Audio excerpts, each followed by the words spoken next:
Hi, I'm Gordon from Camera Labs, and you're looking at 4K footage straight out of the Sony a7 III at 6400 ISO. In this video I'm going to discuss the movie capabilities of the a7 III, and as always, if you want to be the first to see my reviews, click subscribe and the notification bell.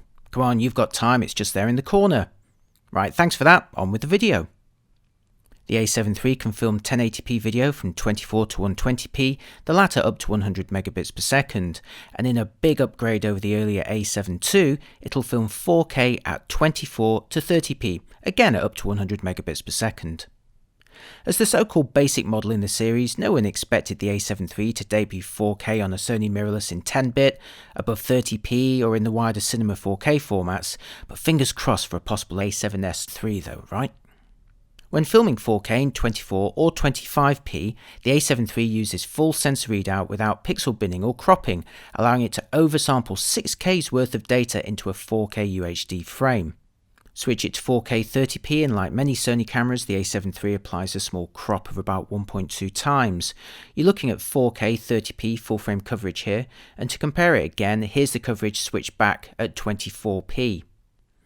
If it's easy to compare, I've overlaid a green frame over the 24p footage to indicate the 30p crop.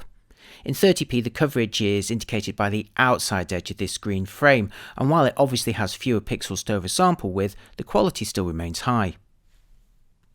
If you actually want a tighter view, you can select the APS-C or Super 35 mode, which takes a crop from the full sensor to reduce the field of view by 1.5 times, so a 24mm lens becomes equivalent to 36mm.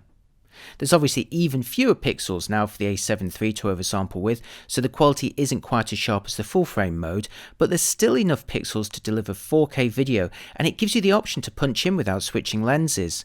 This is a key benefit that the a7 III and the a7R III have over the a7S II, which only has enough pixels to deliver 4K in the full frame format.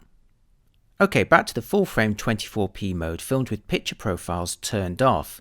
Now, like most Sony cameras, there are a selection of picture profiles, some of which are designed to deliver flat footage for grading later. I filmed this clip using Picture Profile 7, which uses S-Log2, and like other recent Sony bodies, S-Log3 is also available. The a7 III also has a hybrid log gamma option for HDR-ready footage.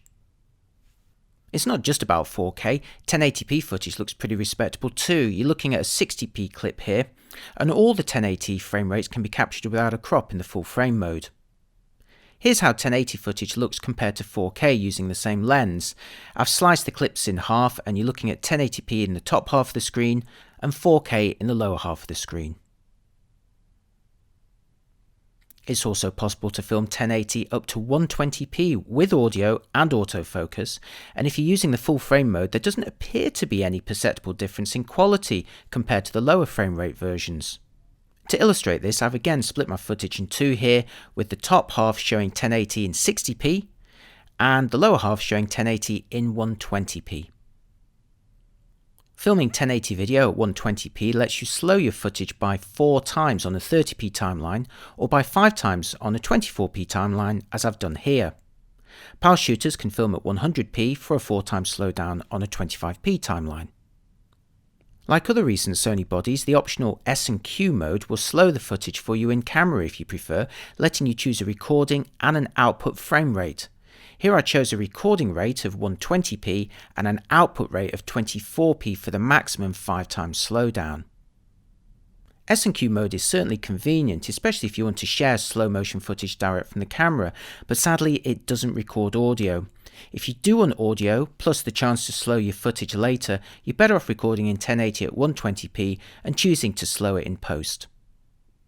The S in S&Q may stand for slow, but the Q stands for quick, and you can use it to speed up footage by up to 60 times if you select 1 frames per second as the input and 60p as the output. It makes up in some part for the absence of a dedicated time-lapse video mode, albeit in 1080p only and without saving the individual frames. Sony really needs to update its latest bodies with proper time-lapse facilities in camera, now that they no longer have the downloadable apps, but in the meantime, here's a short burst of S&Q at its fastest speed. Like earlier Sony cameras, you have full control over the exposure with the choice of program, aperture and shutter priority, or full manual. It's also possible to shoot in manual exposure with auto ISO. Zebra patterns are also available at a selection of values to indicate exposure levels and to warn you of blown highlights, or at least when you're approaching them. With embedded phase detect autofocus points across most of the sensor area and effective face detection, it's possible to set the A7 III to wide area and just let it work out everything by itself.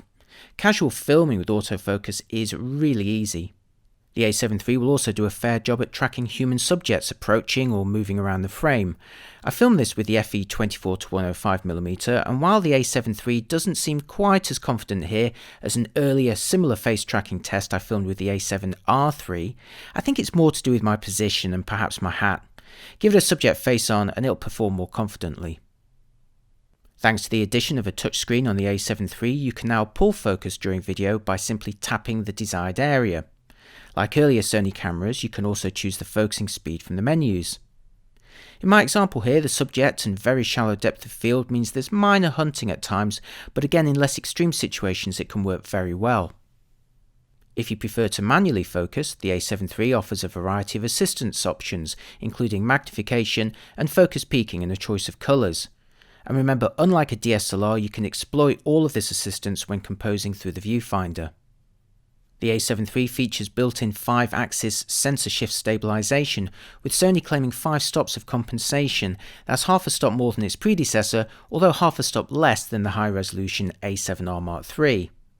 I filmed this clip handheld with the FE85mm f1.8, a short telephoto lens with no optical stabilization of its own, and the camera's done a fair job at ironing out my pre-coffee wobbles.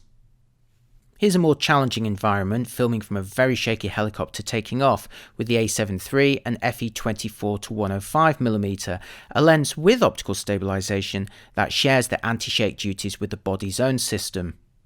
It's not perfectly smooth here, but I'd say it's pretty usable nonetheless.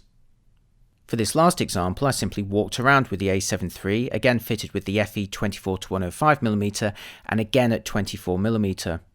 If you're familiar with the latest Olympus and Panasonic bodies, you'll notice the Sony stabilization isn't as eerily smooth, and you'll need to take more care over your technique, or of course use a gimbal instead to achieve as good a result. But again, if you're aware of the limitations, you can still enjoy smooth results. Plus, of course, the A7 III sports a sensor 4 times larger than Micro Four Thirds, so there's pros and cons to each system.